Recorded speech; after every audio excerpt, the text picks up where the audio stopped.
àbí kọjọ́ bí rẹ̀ lè fi jẹ́. Ọláyínká, it's the best day, yeah.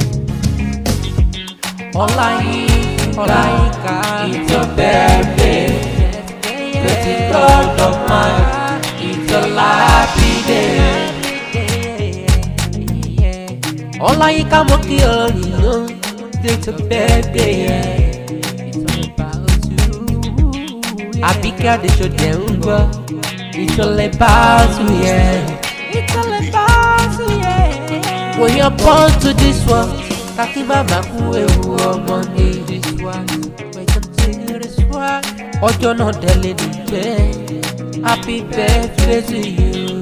23rd of March, yeah. Àbíkẹ́, let's rejoice and pour champagne. Let's pour champagne, yeah, let's go. Ọláyínká, it's your birthday. 23rd of March, it's a happy day.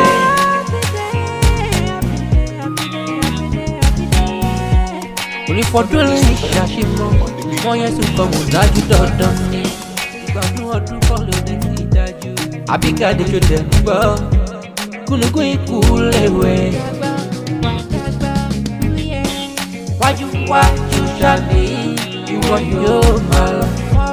It's another brand new year, ó tún tó àṣẹlẹ̀ láyé rẹ̀ dandan. Let's go, come on. Yínká búrò rẹ̀ ló pè mí pé ọjọ́ mi rẹ̀ gangan lè ní jẹ́.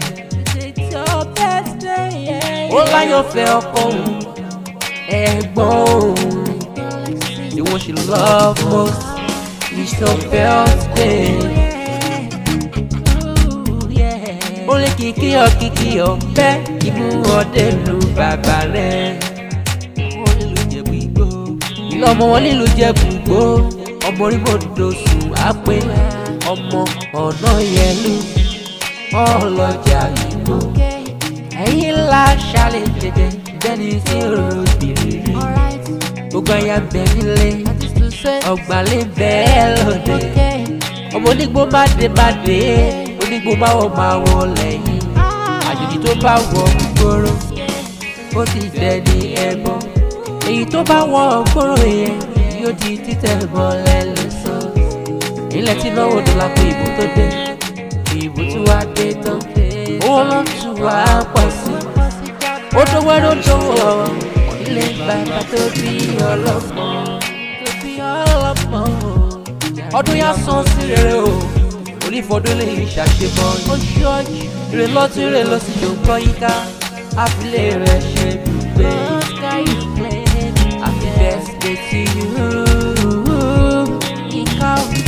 Happy birthday to Ọláyínká. It's your birthday. 23rd of March, it's a happy day. Yínká ní kí n máa sọ fún Yínká, happy birthday to you. Yeah, happy birthday. Yemi Day on the mix.